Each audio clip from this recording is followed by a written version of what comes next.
Welcome to the Warehouse Podcast. I'm Tyler, I'm Jesse. And I'm Eli. and we return with another episode about our Baltimore Orioles, who are not playing quite as well as the last time we recorded, but still really competitive. Since the last time we recorded, they've gone 7-5, winning record. As we record, they are currently starting off a series with the Los Angeles Angels of Anaheim, and it's not looking like a W, but that They're could struggling. change. Yeah, it's not good. Looking like it might be an Otani cycle. We'll see. Right. Jesse's very excited about that. He kind of is, he's kind of actively started rooting against the Orioles at this point for this game, I think is fair to say. I'm not. No. That is not fair to say. I'm not rooting against the But Orioles. well, when but Shohei, what if Shohei comes up with bases loaded?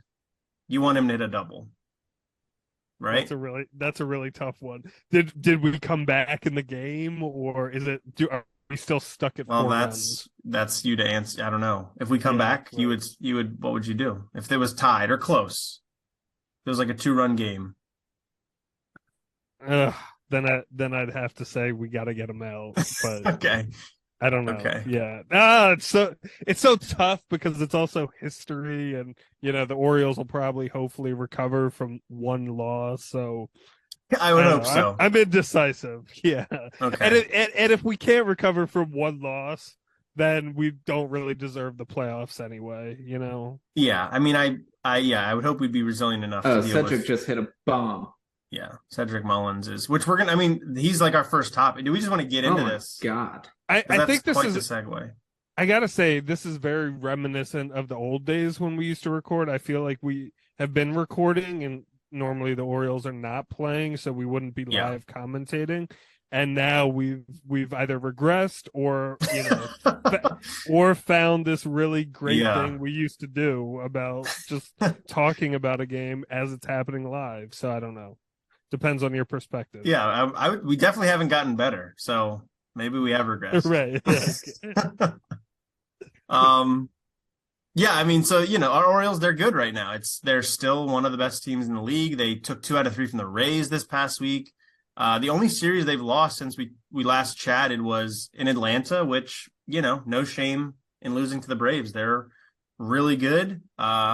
And their pitching is ridiculous. And the Orioles kind of dealt with Max Fried in game 1 and they battled them. And they looked pretty good. So let's talk about our first. Are you making excuses, Tyler, that it's okay to lose 2 out of 3 to the Braves? Here's what I'll say. The Orioles were so good in April, and even to this point, because 7-5, that's a nice little stretch.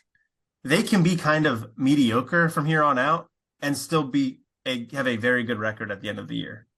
You know what I mean? Like they're already 12 games above 500 as we record, maybe 11 after today. They don't have to be like crazy awesome for the rest of the summer to be in the hunt for things, The larger point to me, though, is that, this is the best team in the National League. We won the first game.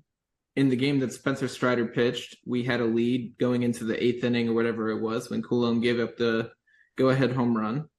And, that says we are just playing them fully. So the swing of one game going either direction doesn't really matter in the grand scheme of things. Right. The games we lost were very close, and it's fine.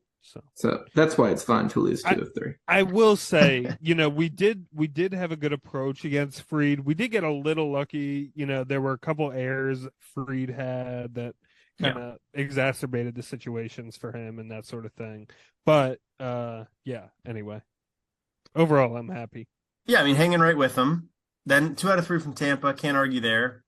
And then 2 out of 3 against a Pittsburgh team that is struggling right now. Although they started the year really good, but still was a good team 2 weeks ago. So, impressive in its own way. We just got dominated in our loss. Well, yeah, Mitch Keller's the good. pitcher. Yeah. I think we just kind of glossed over the Rays series right there. I think that was absolutely monumental. I think that was more important for us than the Braves series or more important than the Braves series was, and more important than looking at this on the grand scale. Like, they are undoubtedly the best team in the major leagues, and they came into Camden Yards and walked away with a series loss. So I think that is really, really, really huge.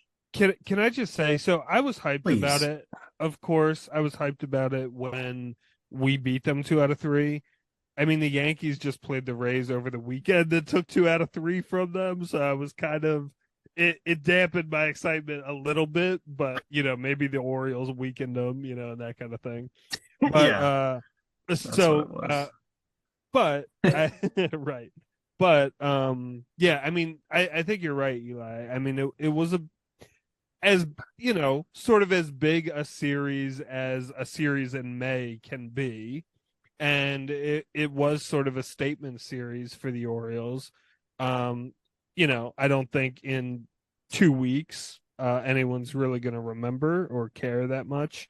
And those were all very close games too that could have gone either way. But yeah, but it was definitely impressive and nice. And I mean, the Rays have looked invincible so far. So to take Right. 2 out of 3 is great. Go ahead, Eli. Yeah. Sorry. It just seemed like you were minimizing our victories and playing up the losses.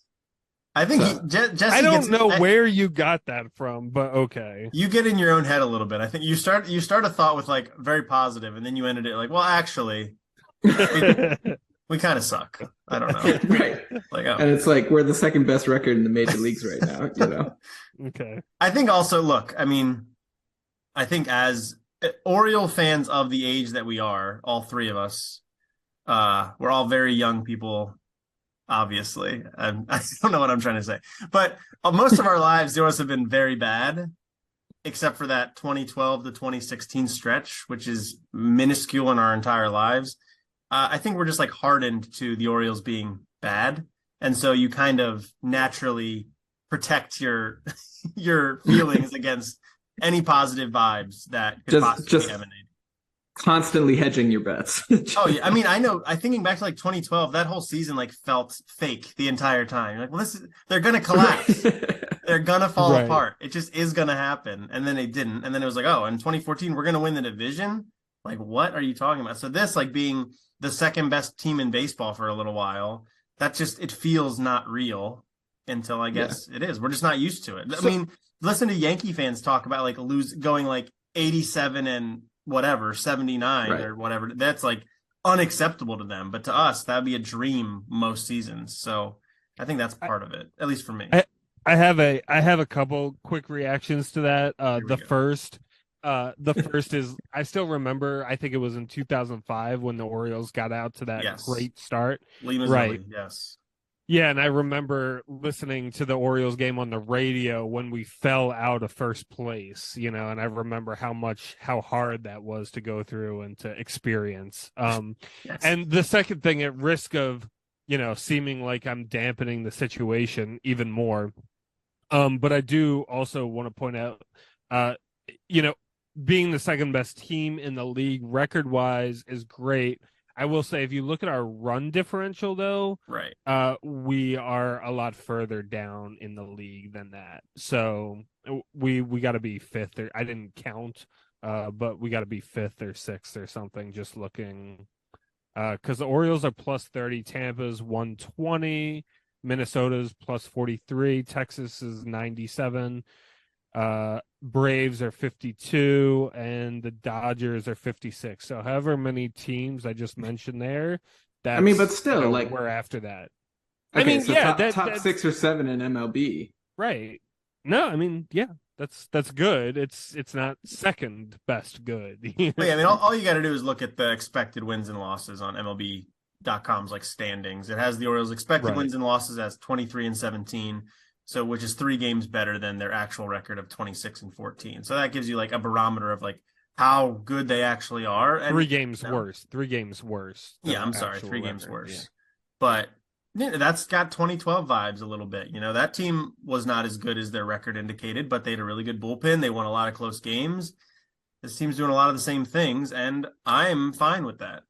You build up this cushion with those things and call them luck or whatever. They've won the games that they've won, and now you move forward and you say, okay, we need to get a better starting pitcher to improve the rotation. We need to call up Colton Cowser in June because he's crushing it at AAA, and we could use a right fielder instead of putting Taron Vavra out there every other day. There's Right. things the Orioles can do to make this sort of record they actually have firmed up as the season goes Stand up. on. Yeah, Yeah. exactly. So, Yep. yeah, I hear you. I think there's some validity to that for sure. We just have to do it, I Yeah. mean, that's really what it comes down to. Right. Right. But all right, well, let's get into our topics. So this isn't a 3-hour long podcast. We've got some speed of the game rules in place for us as well. Yeah. Right. So let's talk. The first topic, of course, Cedric Mullins. He hit a home run as we are recording the podcast, which is amazing. He also hit for the cycle. Literally just made a diving play in center field too.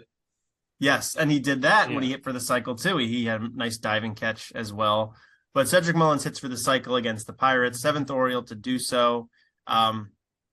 Jesse, you put together our outline here, and you have the first topic question as, should we have expected that Mullins would accomplish this at some point? Are you kind of saying that Mullins is the type of guy to hit for the cycle?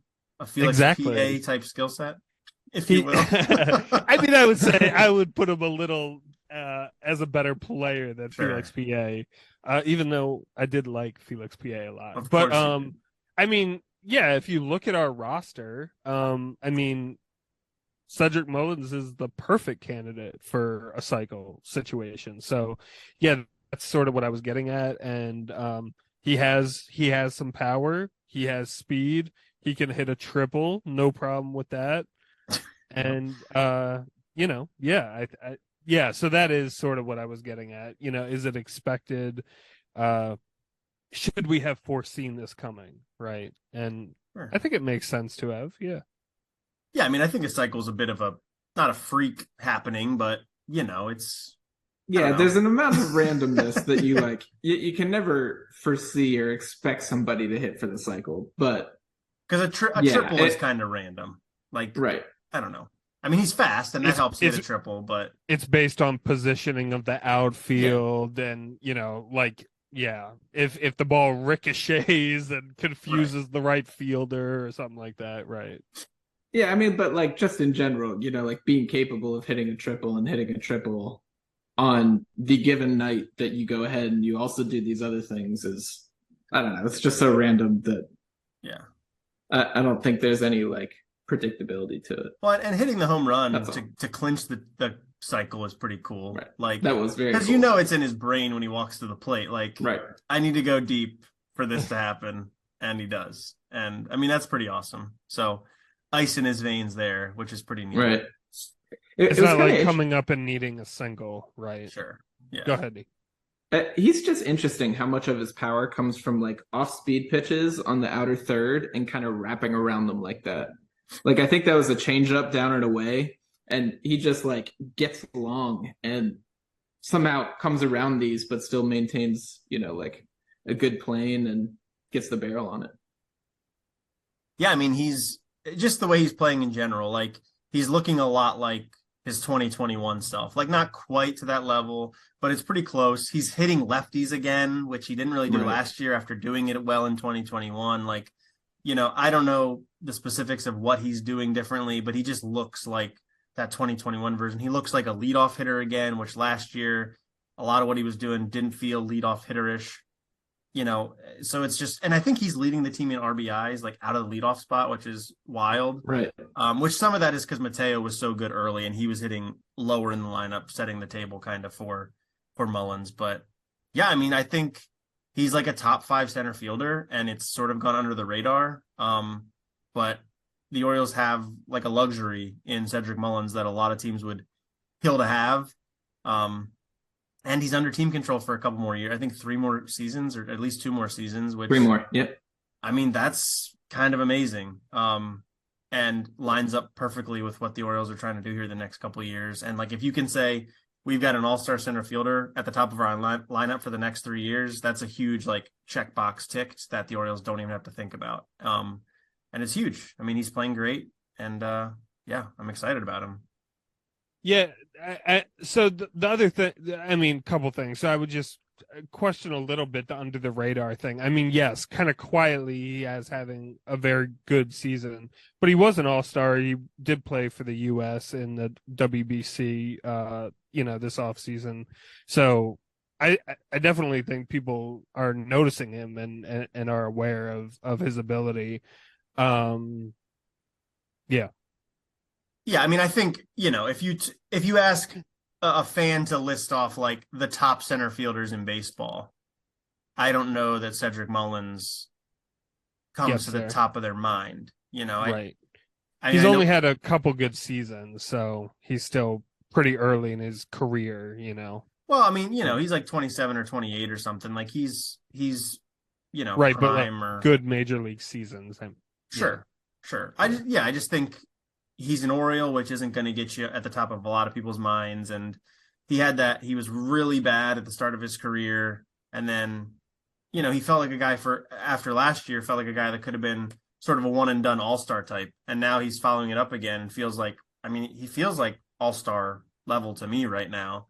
I'm sure Adley will go, and maybe Mullins and one of the relievers, Cano or Batista, I think's got to go. And, then you start getting to a point where only so many Orioles are going to go. But yeah, just feels great. The other thing I was also thinking about is, I mean, yes, it would be amazing to have him just lead off all the time. I'd has like tinkered around with his spot in the order a little bit. I don't know what you guys think about it or if we want to have that discussion, but I mean, it has been noteworthy for me because Mullins is such a consistent player, and it's a little bizarre to me he gets moved around sort of in the way that he does, even though there is some logic to it. But yeah, I'll echo one thing that Tyler said earlier. Like his on base skills have gone back up, and if you're looking at that super good 2021 season, his OBP was 360. This year it's 359. So, and his batting average is actually like 25 points lower than it was that year. So you could kind of say that his on base skills have gotten even better. And so like because of that, he's second on the team, only below Adley in terms of OBP. I think that he's a great leadoff hitter, and while Mateo was on his tear, there like was some debate. It kind of made sense that okay, if you were facing a lefty, Mullins was going to be a little bit weaker. You could potentially play around with that a little bit, but I think that given the current standing of the team with Mateo struggling, the consistency and like Cedric's the kind of guy who just comes to play every day. I've got no issues with him being lead off every day. Yeah, absolutely. He's been great. And then Eli, you've kind of been manning our Twitter for a while there. You did send out a tweet that went like semi-viral in the Orioles Twitter sphere. Do you want to explain that? Yeah, by our definition. Yeah, like at least 100 retweets. Yeah, I don't know. I just said that if somebody were to ask me that I would consider Cedric Mullins the heart of the Orioles. And I don't know. I said to Jesse and Tyler individually at different times, but I said like I wasn't even sure if I fully like was behind that. I obviously like most of our tweets get 0 to 3 likes, so like you never really expect something to blow up like that. But it was after the cycle, so maybe people were inspired the way I was. I don't know, but to me, like Adley is this spark plug, and obviously he's super exciting. But I think that Cedric, just through a combination of, like having multiple years of service time already, he's been with the Orioles. He has been a like really, truly terrible player in his life. Yeah. And, like made the major leagues, got sent down, totally like scrapped his previous identity, totally reinvented himself, came back up, all-star season. Like the Orioles' first 30-30 season, he just seems like he's the guy who is kind of the like, I don't know, heart in terms of like steady, like beat that the Orioles kind of march to. I think that Adley is obviously more talented. I think that Adley is kind of like, I don't know, I used the word spark plug earlier. I think Adley's the spark plug, and kind of, I don't know, you can kind of talk about the heart and the soul. Like maybe Adley's more of the soul of the Orioles. And Cedric's more of the heart, but that was kind of where I was coming from. And yeah, just like seeing him this year, it's been like so astounding. Every single ball that's like even remotely catchable in the gap, he's there, he's laying out, he has been hitting the cover off the ball. He's just been phenomenal all year, and like steadily phenomenal. Just love watching him. I don't know. We should take the time to appreciate him. I feel like I haven't been the last year and a half or so. So yeah, I mean, I think it's sort of where I think that it comes from is that Mullins was on some really terrible Orioles teams too. Like, he was bad. The Orioles were bad. He's a homegrown player. Adley's also homegrown, but Adley was a number 1 overall pick. Cedric was, I think, a 13th round pick out of Campbell University, baseball powerhouse, I'm sure. There's some of that, like, it gets him into more like fan favorite territory of beat the odds. I compared him before the pod to Trey Mancini in that way. Mancini came from Notre Dame, obviously a big name school, but not exactly big for baseball. I think Trey was an 8th round pick. Again, you're not really expected to make the big leagues as an 8th round pick. The fact that Trey has now spent almost a decade in the big leagues, that's huge. Mullins has sort of a similar backstory there. It just kind of gets you more ingrained to the fans because he feels more like a little secret that the local fan base has versus the entire country knowing who this guy is. Like, everybody knows about Adley Rutschman. He's been talked about since he was at Oregon State winning the College World Series. Nobody knew about Cedric Mullins probably until 2021. You know what I mean? When he was finally really, really good.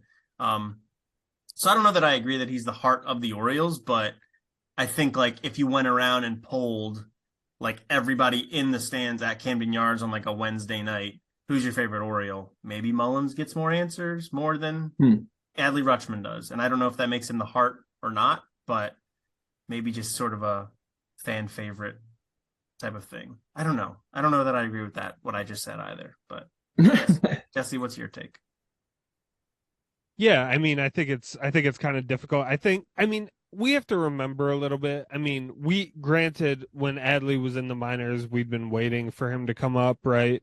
But Adley has been on the Orioles just barely over a full season, right? So just barely. So in my mind, at least, yeah, I sort of kind of give it to Mullins. I was saying sort of before the episode, as we were talking, we don't have someone on the team who has sort of seized that position. We don't have someone like Adam Jones, who was amongst other good players on the team, but was more outspoken and more charismatic and more vocal than, say, Markakis, right? Or some of the other Nelson Cruz, or some of these other good Chris Davis, right? Some of the other players. Cruz, maybe, maybe he shouldn't have been in that 1 year. But, yeah, right. But, those other guys, right? So Jones kind of like took that position, and because he had that sort of position in the clubhouse, then that sort of spread throughout the fan base, and it was sort of just who he was as a person. And of course, Cedric Mullins is not as outspoken and not as vocal. And Adley isn't either, so we don't really have someone on the team who sort of puts themselves in that position, or Santander even, right? Because he's been around for a while and he was a Rule 5. He, obviously, So so that's kind of what I think about that. But yeah, I think overall, like, I would give it sort of the edge to Mullins, just in the longevity of how long he's been around, and also based on his ability, because like Eli was saying, he's great. Well, yeah, and I think, like, if you were to say Adley's clearly the face of the franchise, I think, like, we'd probably all agree on that. And then if that eliminates him from heart of the franchise, then it probably is Mullins. These are very sort of subtle distinctions we're making here. That who's the spark plug, who's the face. It's a car and it's a person at the same time. I don't know. Right, exactly. So I don't know. Yeah. We're getting a little in the weeds here, and I'm not able to clearly define what each of these things are, and by extension, who has that title or whatever. So.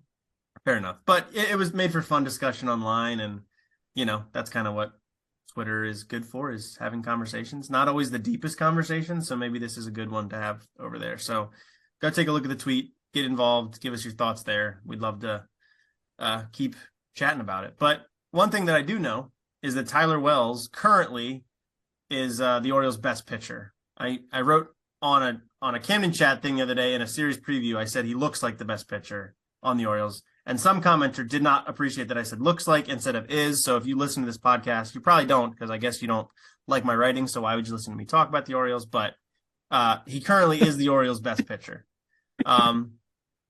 Tyler made the adjustment. Okay. I'm sorry about that. Nobody reads the series previews, but apparently that guy got real fired up about it. But anyway, Tyler Wells on the season has thrown 47 innings. He's had allowed 25 hits, 14 earned runs, 9 walks. His ERA is 2.68, and his WHIP is minuscule at 0.723, best WHIP in the American League. This is coming off of this weekend in Pittsburgh, where he had one of the best starts by an Orioles starting pitcher this season, looked dominant. Eli, as our resident pitching guru, do you have any thoughts or insight in terms of like what Tyler Wells is doing so well on the mound, and any thoughts or concerns about him continuing to do that as the season goes on? Yeah, I guess the first thing I'll say is that I don't expect him to sustain this level of success. Adeptly pointed out earlier that his FIP is like almost a full 2 runs higher than his ERA. So there's some expected regression. He, in terms of hard hit percentage, average exit velocity, expected slugging, barrel percentage, he's like well into the bottom half of the league in each of those. But that said, he's obviously had good results, so I think it was worth taking a look at. And there's no like huge one change from last year. I think one of the bigger things is he's throwing the 4-seam about 5% less, and the uptick has been spread across his other pitches pretty evenly. But so his changeup has added about a half inch of run. His cutter has a little bit more lift to it, but it seems like it's mostly the same repertoire as it was last year. I think, honestly, one of the biggest things is he's throwing fewer pitches in the zone. And, you expect this big 6'8" guy to be some huge flamethrower. And he's not really that. And what Tyler Wells is developing into is more of a command artist and more of a living around the edges and, using the high spin fastball as a put away, to induce that pop up or to get a swing and miss at the top of the zone. And I think, he's not necessarily more wild, but he is throwing fewer pitches in the zone, and he's just living around the corners more and more. That half inch of run from his changeup, his slider is dancing.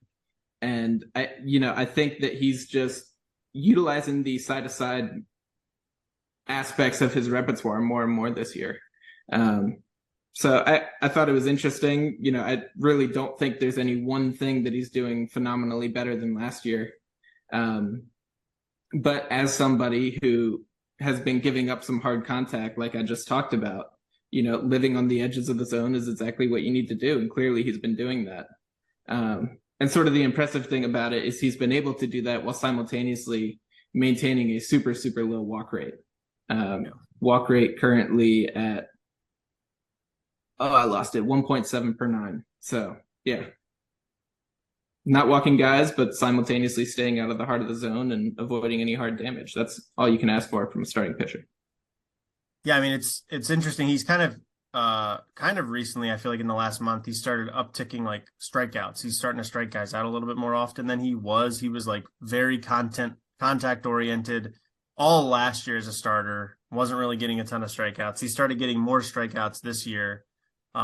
Players put the ball in play on him a good amount still.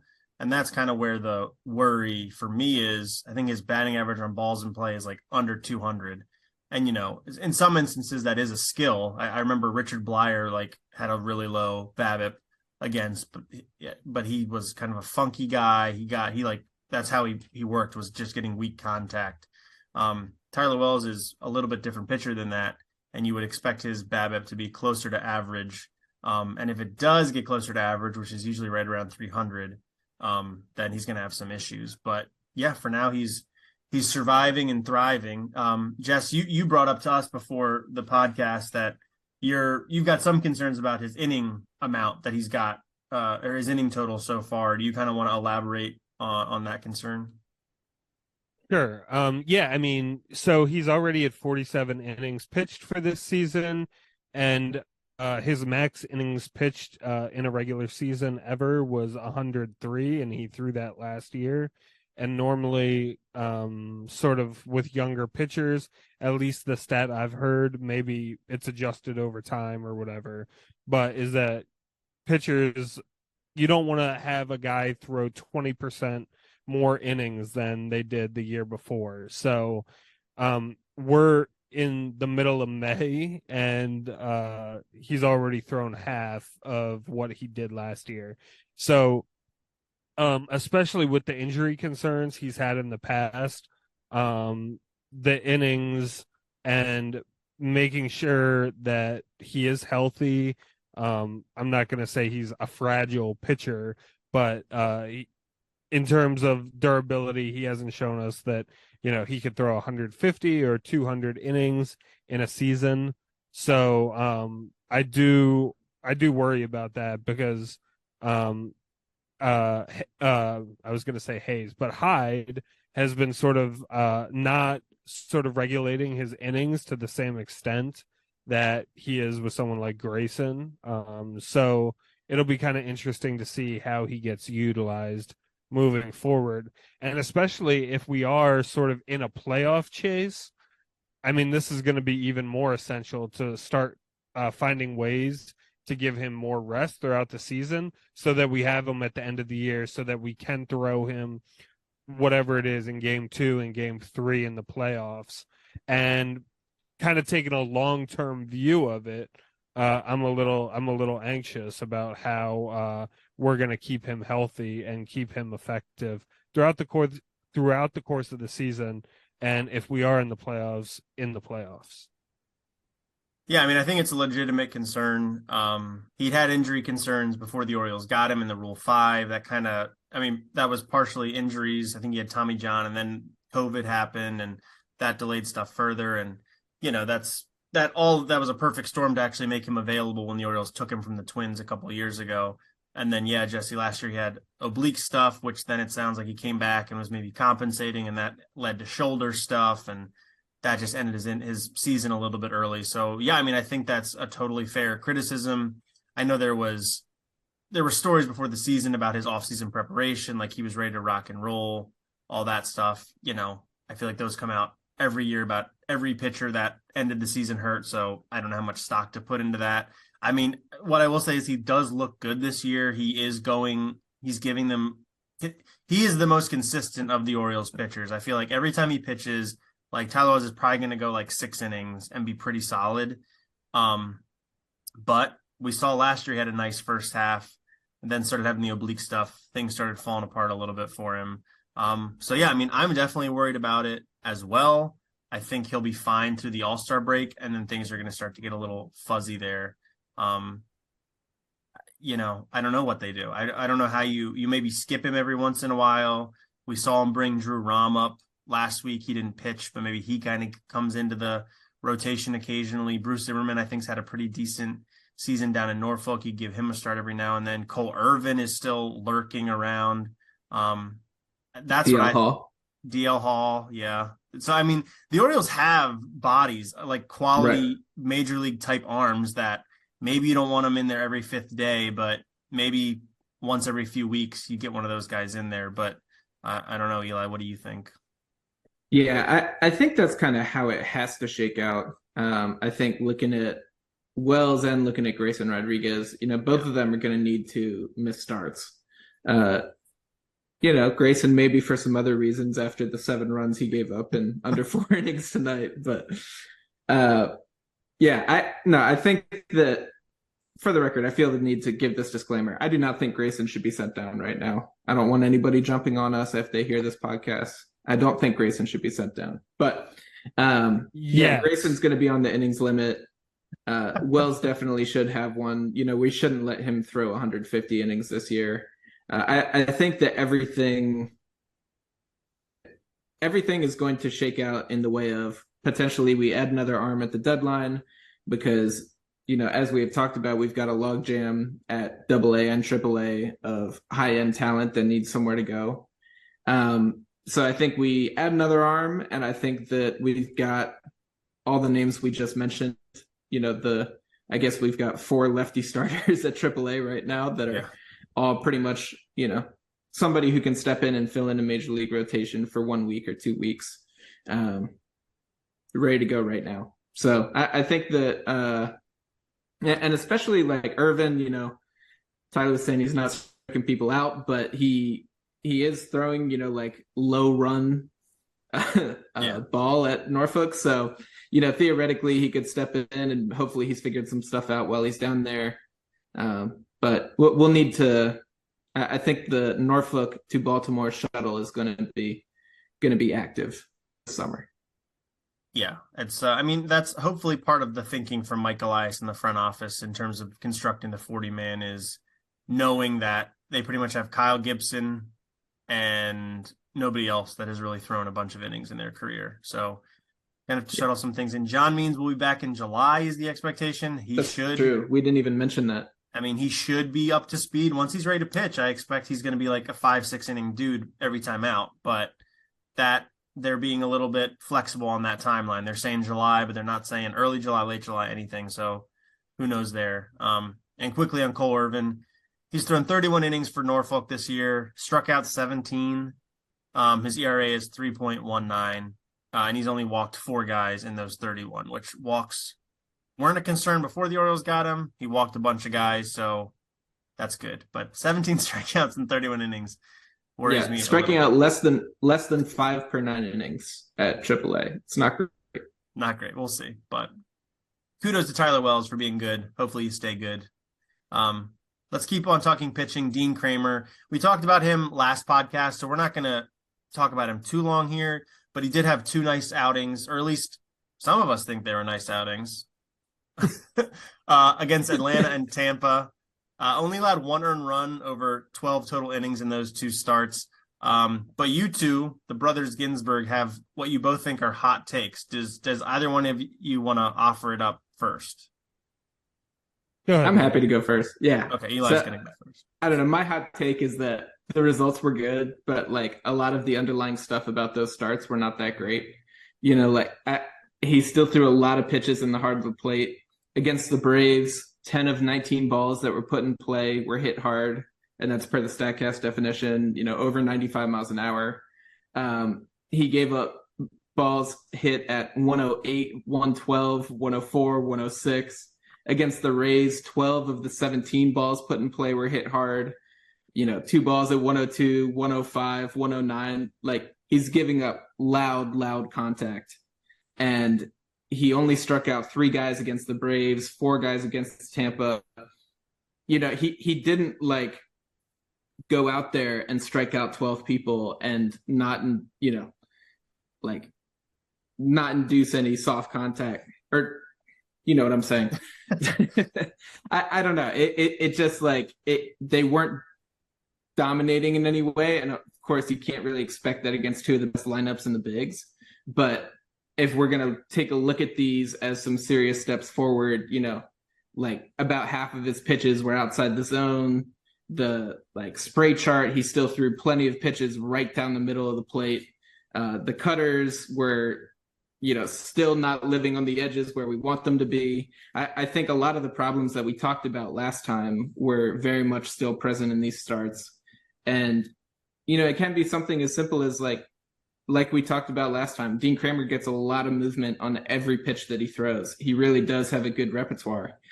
And, sometimes if you have a good repertoire, you will just get lucky. It's as simple as that. And that can happen 2 times in a row. But when people squared him up, they really, really squared him up. So I don't think there's been any huge change that makes him wildly effective now. I think he's largely still the same pitcher. We just had some good results this time. And, there had to be some regression to the mean from the terrible results that we were seeing earlier this year. All right. So we got one brother saying that he's not as good as his numbers indicate. Jesse, what's your opinion here? I I don't know. Not the hottest take. I mean, Skip This was Bayless billed would- as a hot take, and he Yeah. starts off. Here's what I mean, no, I well, don't know. my I don't know is in reaction to your comments. I do think like I think Eli's criticism is fair of the performances. I did not see the Tampa Bay start, but the Atlanta start, he definitely gave up a lot of hard contact, and that was clear.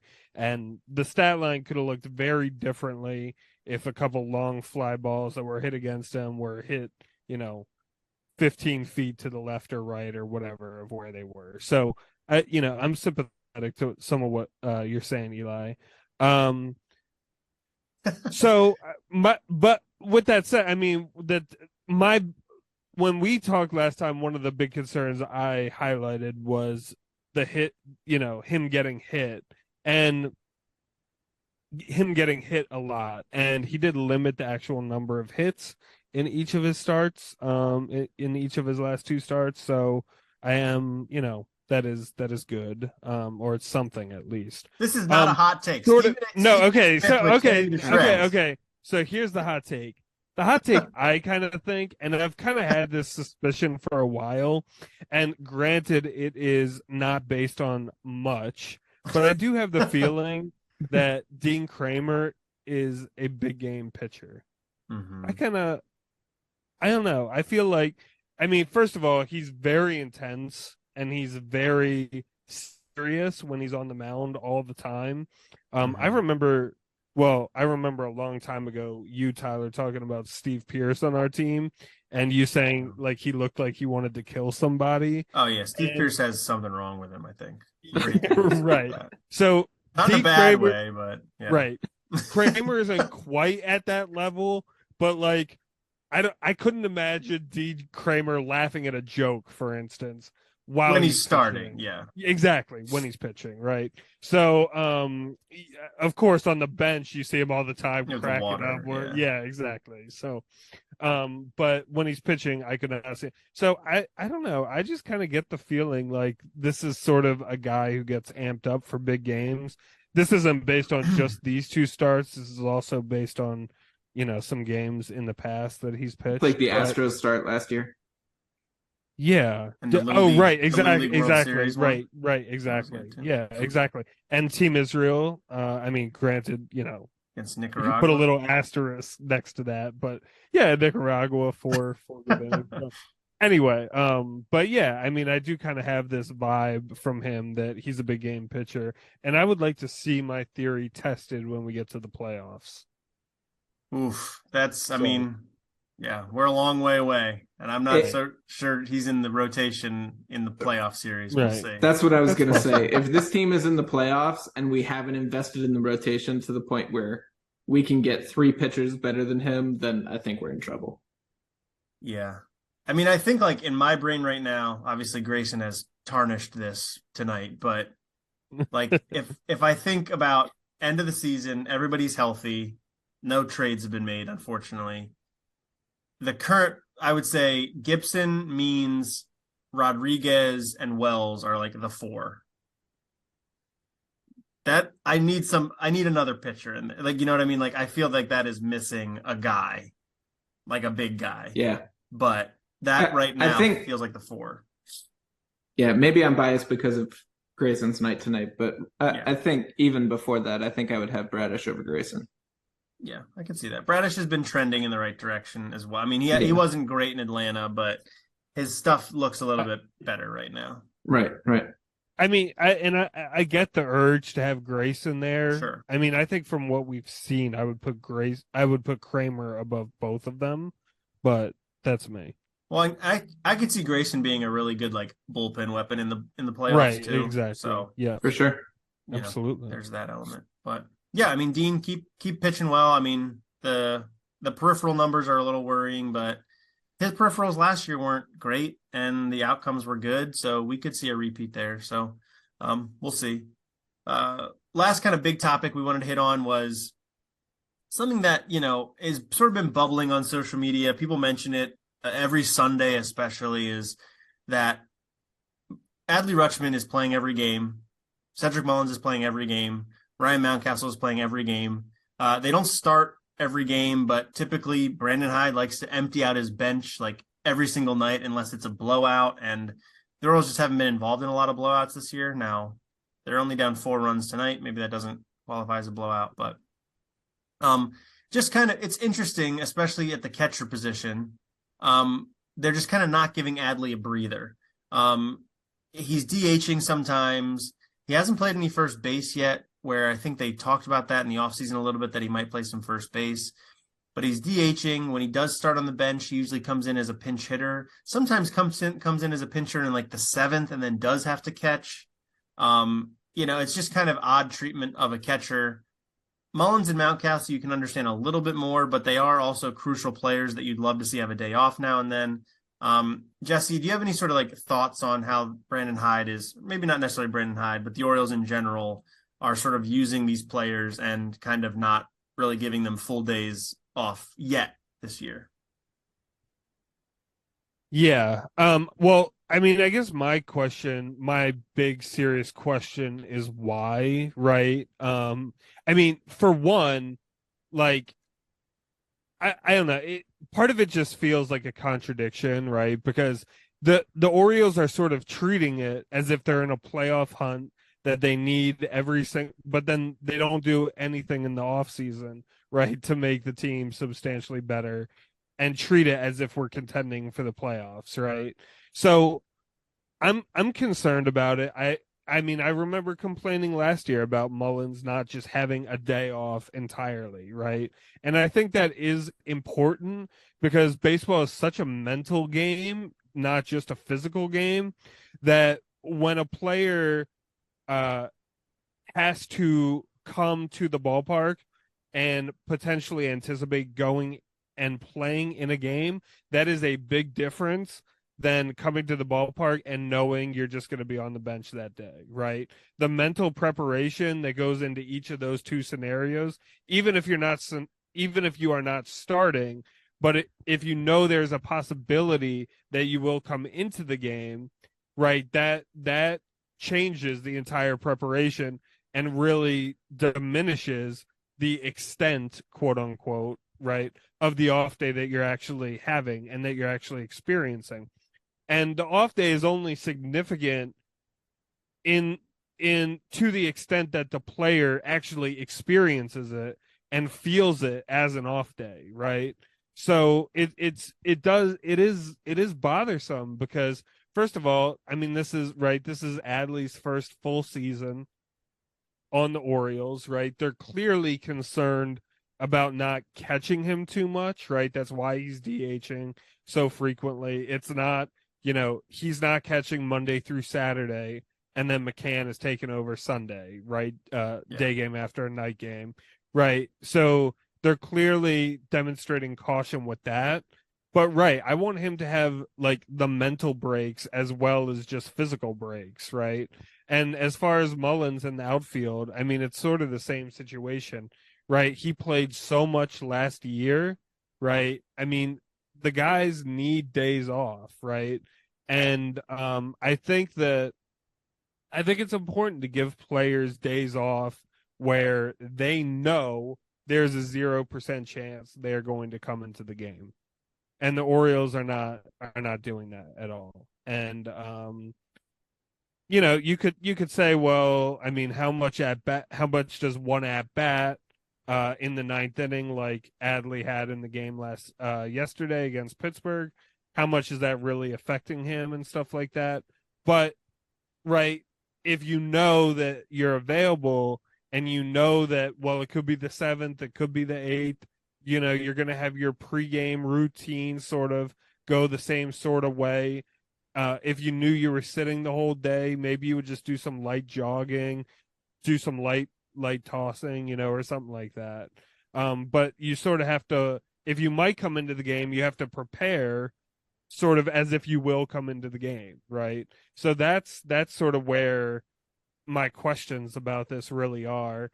And it is not, I don't think that it's a formula that is sustainable in the sense that you're not setting yourself up to have the best team throughout the course of the entire season.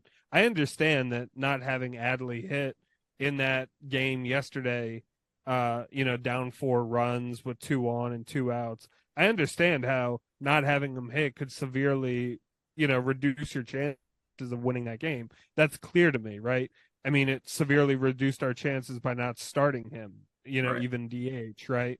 But you sort of have to, right? Like, we're playing a long game here, and you have to sort of make these short-term sacrifices in certain moments for the long-term benefit and health and well-being and sustainability of this team performing well throughout the entire course of the whole season. Yeah, I mean, I think that's really well said. I don't have a lot to add there. I would just say, like, in other sports too, like in basketball especially, load management has become like sort of an in vogue term. And I know some people hate it, and the whole thing is more about fans paying to see the team and then the best players don't play or whatever. But look, that's the game. I mean, that's the sport. You're gearing up for the playoffs ultimately. Now, I guess the difference there would be saying, half the league makes the playoffs in the NBA or more than half the league or whatever it is. In baseball, that's not the case. The Orioles are certainly not guaranteed a playoff spot right now, so they need to maximize every possible day. And Jesse kind of covered that, but you sometimes have to reduce your odds of winning one day to increase your odds of winning the next day. So yeah, I agree with that. Eli, anything you'd like to add? I think Jesse said it well. I think that the only thing is to add is that, like, this just screams that, the dog days of August when you are post All-Star break and it's 95% humidity outside and 87 degrees. The Orioles are going to take a downturn. I do worry about it. And especially, like, you guys talked about Adley and Cedric mostly, but we add Mountcastle onto that as somebody who, has known or who is known to have these really long, like, downturn stretches, these big slumps. That kind of thing definitely could seem to be fading down the stretch, could seem to be, as the year drags on, little nagging injuries. He seems like somebody, less of a load management standpoint in terms of, like, he's the most important player, so we need to make sure he's okay. Right. He seems like somebody that needs it in terms of his body has typically not, like, kept up a constant level of production throughout an entire season. So get him some time just to make sure that he is feeling okay, as often as possible. Yeah, and I mean, I would imagine, we're not privy to every conversation that happens in the clubhouse. I'm sure Brandon Hyde is talking to his guys and, like, getting their input on stuff. But sometimes, I mean, what is a player going to say? Like, especially a younger guy like Rutschman or right. Mountcastle even. Like, no, coach, I'm good. Like, yeah, of course they're going to say that. Like, they're competitors. They want to be out. They want to be out there. But sometimes you, as the adult in the room, that sounds mean to say, but the boss. I mean, Brandon Hyde is their boss technically. You got to say, like, no, we're going to give you a breather. And we got an off day tomorrow. Let's get 2 days in a row. That's just kind of what you got to do sometimes. So we'll see. I can't see a season in where your catcher plays every single game, but I wouldn't have thought a month and a half in he would have played every single game either, and that has happened. So it's got to break at some point. There's just no way. Yeah. All right, a couple quick notes before we. Well, it's like a series of quick notes here. It's like 8 different things, so strap in for a little bit longer. But a lot of stuff happening on the infield right now. Jorge Mateo, we talked about him in glowing terms a few weeks ago. Things have gone a little sour for him. Last 7 games, he's 2 for 22 with just a pair of hits, an RBI, and a stolen base. Are we at all concerned about his offensive struggles? Eli, maybe I'll go to you first. Are you worried about him? Yes. Jesse, are you worried about him? No. Oh my God. No, he looks exactly like the player he was last year. He's stopped taking walks. His strikeout rate has gone back up over 30%. I'm not concerned yet, but okay. Do I think that the guy we saw 2 weeks ago and talked about glowingly is still there? Yes. Do I think that that's the truest form of him? Not necessarily. Do I think that this is the truest form of him? Not necessarily. Like, I think he will even out somewhere in the middle. That said, Like, he looks pretty bad. Well, and it's bad timing too for it to happen the same time as Ramon Urias getting hurt with, I think it was a hamstring or a Yeah. quad, and he's going to be out for a couple of weeks. So instead of being able to say like, "Hey, Jorge, take a day, and we'll slide Gunnar over or put Ramon at third," he can't really do that now. He's kind of got to play every day. Well, they had Ortiz though play Yeah, Sunday. that's They true. had Yeah. him play short. So that could be an interesting wrinkle then too. I mean, see, because that's been something people have been talking about is what is the plan with all the infield prospects, and this gives Joey an opportunity then to kind of come up and see what he can do. But yeah, I mean, it's like what Eli said. This is the same old Jorge for right now, but it's only been a week. You know, players have bad weeks. Adley had a bad week recently and is still really good. So yeah, it is what it is. But I wouldn't say I'm like overly concerned about it, and I don't really know what you can do to fix him. At a certain point, he is the player that he is, but we'll see. We'll revisit this in a couple weeks, I'm sure. As far as the Urias injury, Jesse, how big of a loss is Urias for a couple of weeks? And you know, it's what did the Orioles do to kind of cover for him? I don't think it's a huge deal. I mean, he's sort of been struggling to get real consistent playing time. So I don't think the Orioles are going to miss a whole lot. But uh, I I wish we still had him. I actually wish Urias was Hot getting. take. I wish he was not hurt. Yeah, I mean, I wish he also got a little bit more playing time than he did, but that's okay. But no, I think the Orioles will be fine and they'll survive. And yeah, it's unfortunate though. So Eli, what are your thoughts? Yeah, the last thing on our list was Gunnar Henderson and like whether he's improving. And so I think it all kind of ties in together here because Ramon going down, right, further necessitates more time for Gunnar and Mateo on the field. And, you know, Gunnar is showing some signs of life. You know, he's slugging almost 600 over the last 7 games, but Mateo is taking this downturn. So, you know, necessitating more time for them on the field. Like, I think calling up Joey, this was about the perfect time for it, just because they are in a situation where they need a shortstop capable guy to give Mateo a little bit of a reset, you know, give him a day off every now and then. So I think that Ramon really was that person, you know, the one who you could slide him in at third, slide Gunnar over to short. Then you have a good major league outfield, you know, going around Ramon, Gunnar, Frazier. And losing Urias is definitely just a hit to the depth and a hit to your flexibility. And, you know, the Orioles' ability to mishmash their infield as much as they wanted was clearly something that they valued at the beginning of this year, you know, carrying a pretty deep infield roster. So I think Urias hurts like from that standpoint, but we are, you know, I don't think the like top level performance of the Orioles is really impacted by this at all.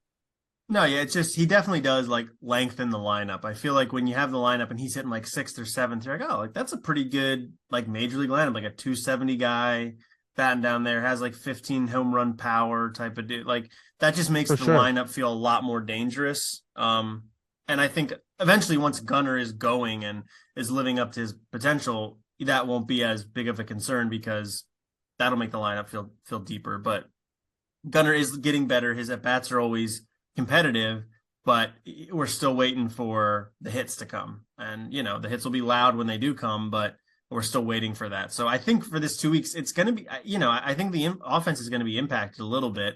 It's not going to be detrimental. He's not the star of the team, but I think he's like, I don't know, like one of their better offensive like one of their better everyday type players. So I think he's like a key role player on the team. Yeah, absolutely. Yeah. So we'll see. It is good for Gunnar in that he's going to play every day. He's going to be third base every day versus like jumping back and forth, having a day off. Like maybe for him, this consistency will be good. We'll see. We've got a couple weeks to find out about that. So we'll see.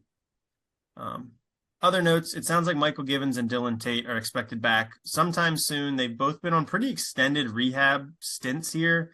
It makes some sense since they kind of had weird spring trainings, haven't pitched a ton, but it sounds like they're going to come back sometime in the next week or so. It sounds likely that I would imagine Mike Ballman and Logan Gillespie are the arms demoted, but there's always the chance that they maybe decide to finally DFA Austin Voth or do something a little bit awkward there. Maybe they go with a 4-man rotation for a couple days to beef up the bullpen. Who knows? But that's sort of the situation there. Luis Torrens was DFA'd. You may have missed that he was even on the team because he did not play for the Orioles, but he did sit on the bench for a couple days. So that was cool. He elected free agency today. So he will not be with the Orioles for the foreseeable future. Did you guys have any favorite parts of Luis Torrens playing for the Orioles that you'd like to share? Okay. No. The silence is exactly. Nope. Terrin Vavra is back up with the Orioles, playing right field today. He was working as a catcher with the Tides for a bit. The Tides had just one catcher when the Orioles were on the road because they still have that taxi squad going on, and that always has a catcher on it. So one of the Norfolk catchers was up there. So Vavra actually caught a few innings with Norfolk. He's apparently still doing some workouts with the catchers now that he's with the Orioles. And as Jesse pointed out, I think before the pod, he's kind of the new version of Ryan Flaherty. Jesse, does that excite you at all about Terrin Vavra more than you were previously? Nope. Okay. Nope. I was always, I think I remember talking about it on this podcast, but I was always sort of critical about how Buck was so favorable towards Ryan Flaherty. And it was nice he could play a few positions, but he was not at all inspiring. So I don't think we need I don't think we need a Ryan Flaherty on this Orioles team. Yeah, there was on Camden Chat, I do the bird droppings every few days, and part of that is just like doing like this day in Orioles history, and one of them was that day in 2012 when the Orioles led off a game against the Rangers with back-to-back-to-back home runs. I think it was the first AL team ever to do that, and the leadoff hitter that day was Ryan Flaherty, and like people in the comment section were like, "Why was Ryan Flaherty hitting leadoff for the Orioles in 2012?" Buck liked him. He was a rookie that year, so it was before he really knew he wasn't very good. But, yeah, just an interesting Ryan Flaherty memory there. I was at that game, actually. I remember that. Even if we didn't know he wasn't very good, we should have known he shouldn't be hitting a leadoff, right? Yeah, well, it was Flaherty, J.J. Hardy, and I think Nick Markakis. So J.J. Hardy hitting second is extremely questionable, too. But it is what it is. Other notes here, Drew Rom. We mentioned him earlier. He was promoted this week and then demoted immediately. Didn't pitch, but kind of interesting. He's a guy that was just added to the 40-man this past offseason to protect him from the Rule 5. Having a really good season with Norfolk. Not a guy that I thought was like – I thought he'd be up at some point this year, not necessarily in mid-May, but kind of neat there. Kind of gives yours another option there as potentially a spot starter this season. So excited about that. I mean, he's a pitcher, Eli. I don't know if you have any initial thoughts on Drew Rom that you want to share. I think the biggest thing about him is he had always been called just a soft contact pitchability guy. And over the last year or so, his strikeout rates have been going up. So he's definitely been refining himself and making himself look the part of a major league pitcher as his time has gone along. Yeah, very cool. And then the last note here is just Kyle Stowers. As of this recording, he was sent back down. He's kind of back on that Norfolk shuttle up and down. Seems like right now the Orioles prefer to have Terrin Vavra up with his did you hear this motorcycle just go by really loud? Did hear that, yeah. Okay. Let me just say the Kyle Stowers part again real quick. So the final note here is just that Kyle Stowers has been up and down. As of this recording, he has been back down to Norfolk. It seems like the Orioles are kind of going to go more for Terrin Vavra right now with the flexibility, including apparently the ability to do some catching, where Stowers has really struggled in the moments he has had. He had that really nice defensive play a couple weeks ago where he gunned the guy out with a 98-mile-per-hour throw from left but then he bungled a ground ball in right field the other day. So it's kind of all over the place for him. He's going to go back to Norfolk, where he's been really good this season, and just kind of wait for an opportunity that may or may not come. I don't know. Colton Cowser is kind of starting to take over that next man up job for outfield, and I'm not so sure how many more opportunities Kyle Stowers is going to have, but for now, that's his situation. Yeah, we talked about that before the season and saying that Stowers had just like a couple months to really prove himself. And I think that Cowser has maybe even shortened that time. He's just looked unbelievable at AAA. So yeah, we'll see here. And that was after Cowser was pretty bad the first week or so in Norfolk, striking out a ton, and that has just been totally wiped away, which I'm excited about. I mean, all respect to Kyle Stowers. I think he could do a nice job in a big league lineup if he got consistent playing time, but that's just not the situation the Orioles are in right now. And we got to win games, and that's how things are going. But yeah, that's going to wrap up all of our topics here. In the next week or so, the Orioles have these 4 games against the Angels, and then they go to Toronto for the first time this year. We'll see the new dimensions at Rogers Center. Oh yeah, it definitely looks better on TV now. I used to hate watching games in Toronto because it just was ugly. Whatever they've done, it's much more appealing on TV. So, kind of excited about that. And more home runs. Yeah, more home runs. Hopefully, the Orioles win some games. The Blue Jays are an important opponent this year, so we'll see there. Anything you guys are looking out for this week? For the Orioles? Can I just say, Ohtani in his last at bat probably of this game got a single instead of the double he needed to hit for the cycle. So he went 4 for 5 with 2 singles, a home run, and a triple.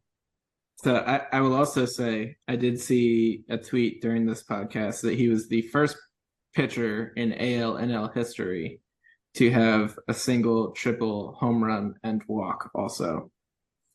It's honestly, this is disappointing that the Orioles are going to lose, though, because this is classic tungsten arm O'Doyle tweet, and right. They're going to win.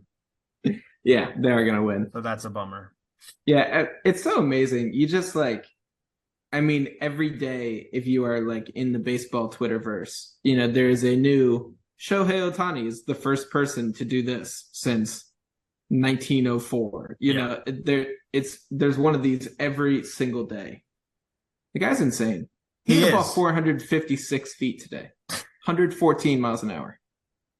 Yeah, while pitching, and I mean he didn't pitch that well today, but still, the fact that he was pitching at all, pretty incredible.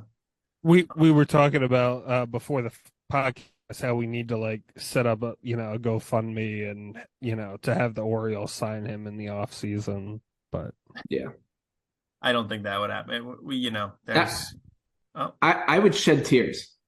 Oh, I mean, yeah. I would legitimately cry tears of joy. Yeah, we would bow down to him. When we went to the ballpark, and I mean, we'd do everything. Yeah. Well, that wasn't that much that we'd be doing. Yeah, just going down to the ballpark and we'd do a lot more. That's actually standard Japanese custom. So I would probably do that. Yeah, anyway, I was thinking that. I don't mean like a standing bow. I mean getting on your hands and knees and we're not worthy. as if royalty is walking through. I did think about that, but yeah. So.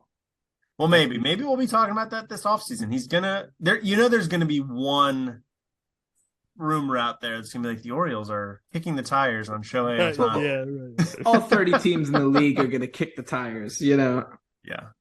So but we have nothing on our payroll because we refuse to extend anybody. So Elias might offer him, hey, we could do $200 million and over 10 years.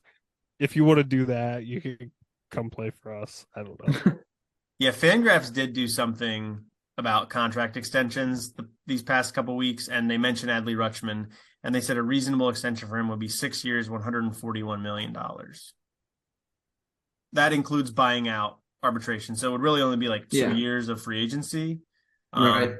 But I don't know. That sounds reasonable. Sounds fun. Yeah, but so far haven't done it. Honestly, he is a catcher, but it's not the Julio Rodriguez extension that no, I think we were kind of all hoping for. but he's older. Adley's Yeah. older. We always have to remember that. Like he is only Ad- in his second right. year, but he's 25, I think. And he's a catcher. And he's So- a catcher. So he's basically 45 years old. Yeah. He's got 2 more good years in him. Yeah, exactly. Probably a non-tender in a couple of years in his second year of arbitration. God. Oh my God. Don't even say that. But all right. Well, that's all we got for this week's episode. We'll probably be back here in a couple weeks, either to wrap up May or kick off June. What you guys can do to support the podcast, give us a follow over on Twitter at The Warehouse Pod. Subscribe to the podcast on Spotify, Apple Podcasts, and anywhere else.